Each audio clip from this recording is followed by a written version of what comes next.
आदाब दोस्तों, आप सभी का जनता टीवी हिंदुस्तान में स्वागत है। हमारे साथ सलीम अजीजी साहब मौजूद है। जैसा कि आप जानते हैं कि अब्दुल्ला खान आजमी फैंस क्लब के वो कन्वीनर है और साथ में अपना तंजीम इब्न हावड़ा के वो सेक्रेटरी भी है और इसके अलावा बहुत से सोशल कामों से तंजीमों से जुड़े हुए सोशल काम करते हैं। और जैसा कि जानते हैं अब्दुल्ला खान आजमी आए हुए हैं, उन्हें इनकी तरफ से सफारशनामा और भी बहुत से दीगर तहफ़ शाल वगैरह दिए गए। इन सारी चीज़ों के बारे में बात करेंगे और ये इसकी बुनियाद कैसे पड़ी थी इसके बारे में जानना चाहेंगे कि फैंस क्लब उन्होंने अब्दुल्ला खान आजमी के नाम से क्यों बनाया। ये सारी बातें हम उनसे जानना चाहेंगे। तो आइए हमारे साथ सलीम अजीजी साहब से उनकी बातें सुनते हैं। जी सलीम साहब, यहाँ देखिए। सबसे पहले तो हम अस्सलाम वालेकुम आपके तमाम व्यूअर्स को सलाम पेश करते हैं और साथ साथ जावेद अख्तर साहब आपका जो है ये जनता टीवी का हम शुक्रगुजार है, शुक्रिया अदा करते हैं। जैसा कि आपने बात रखा कि ये लामा अब्दुल्ला खान फैंस क्लब की बुनियाद कैसे रखी गई। लामा अब्दुल्ला खान आजमी साहब आज नहीं बल्कि पिछले 5 दशक से लगभग आपने देखा होगा, जब मुस्लिम पर्सनल लॉ का मामला आया था साबानों का, उस वक्त अब्दुल्ला खान आजमी चर्चा में उभरे थे और अब्दुल्ला खान आजमी की तकरीर उनको जो है हर तरफ पुलिस उनको तलाश करती थी, क्योंकि हुकूमत वक्त और उस वक्त जो सरकार चल रही थी 1985 में, जो कि आज के मोदी सरकार से ज्यादा बहुमत में 440 सीट वाली सरकार थी, और उसके खिलाफ इन्होंने मुस्लिम पर्सनल लॉ बोर्ड के जानिब से 3 तलाक में जो सुप्रीम कोर्ट की जो दखलंदाजी हुई थी, उस वक्त आपने जो है हुकूमत को मजबूर कर दिया अपनी बेबाक तकरीर और हुकूमत से लोहा लेके। और ऐसा हुआ पूरे हिंदुस्तान में हर तरफ जो है अब्दुल्ला खान आजमी के चर्चा होने लगे और रातों रात जो है संसद में बिल लाकर और 3 तलाक जो है शरीयत के मुताबिक उसको जो है बिल में सुप्रीम कोर्ट के जो ऑर्डर आया था उस ऑर्डर को इंटरफेयर करके और जो है, तो ये अब्दुल्ला खान आजमी साहब हर वक्त हम लोगों ने देखा है, महसूस किया है, हमारी पूरी टीम कि ये आज भी हुकूमत वक्त 303 पार्टी वाली सरकार के खिलाफ जब वक्फ बोर्ड का मामला आया है, तो आप जो है इसमें पूरे अपनी एक्टिविटीज के साथ जो है पूरे हिंदुस्तान में आज दौरा कर रहे हैं। और जब इन्हें मुस्लिम पर्सनल लॉ बोर्ड का प्रेसिडेंट वाइस प्रेसिडेंट बनाया गया, उसी वक्त हम लोगों ने मिजाज बना लिया कि लामा जब आएंगे तो उस वक्त इनको जो है एक और मुजाहिद आज़ादी की तरफ हम चल रहे हैं। 1857 लामा फजल हक खैराबादी, जिन्होंने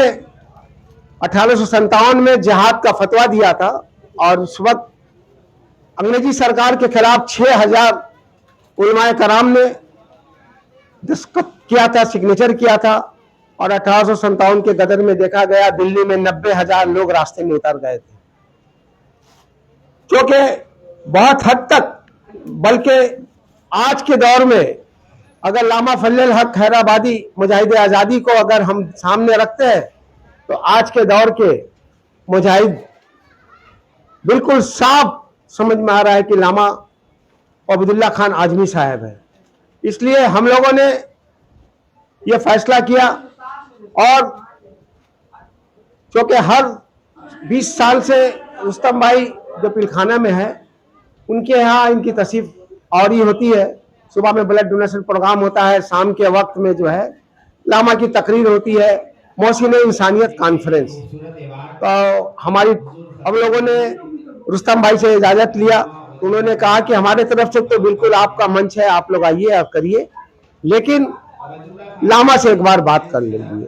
अल्लामा अब्दुल्ला खान आजमी साहब से बातचीत हुई। पहले तो उन्होंने कहा कि है कोई जरूरत नहीं है, लेकिन फिर हमने कहा कि नहीं, ये आप उसके मुस्तहक है, ये प्रोग्राम हम लोगों को करना है, और बल्कि आप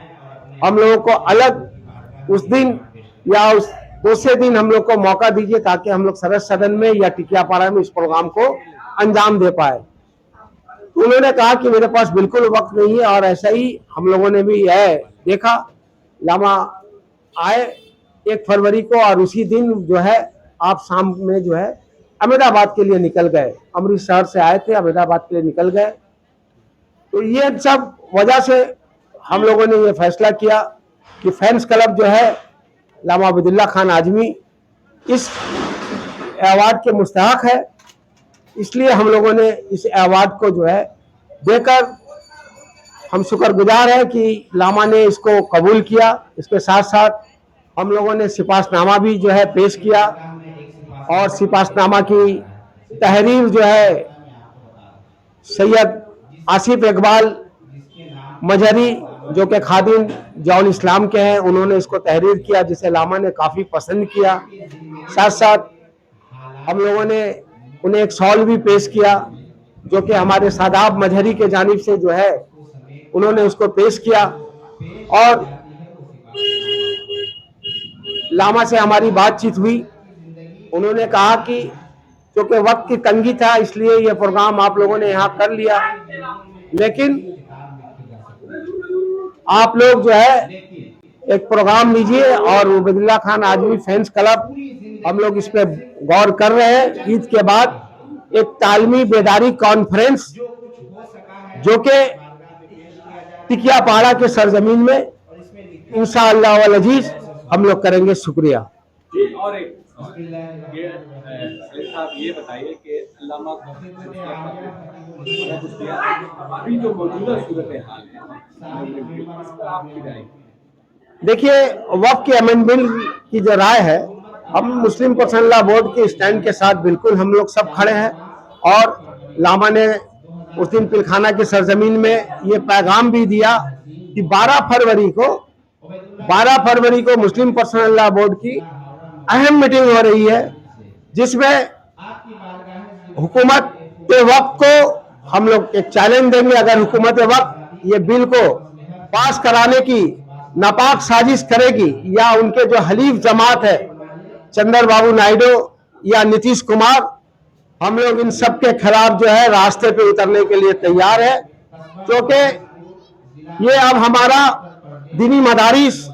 हमारे जो है ईदगाह, हमारी खानकाह, हमारे जो है मसाजिद, हमारे वक्फ अमलाक के ऊपर में ये अटैक है, और ये जो है नाजायज तरीके से मुस्लिम वक्फ बोर्ड के अंदर में, जबकि हमको हुकूमत हिंद ने बाबा साहेब अम्बेडकर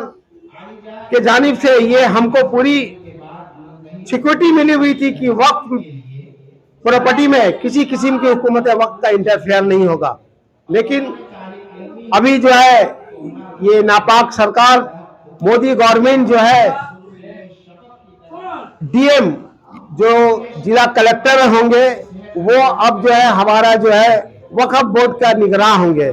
जाहिर सी बात है, लगभग 686 या लगभग 700 के आसपास जो है जिला है, और उतने हमारे पास मुस्लिम जो है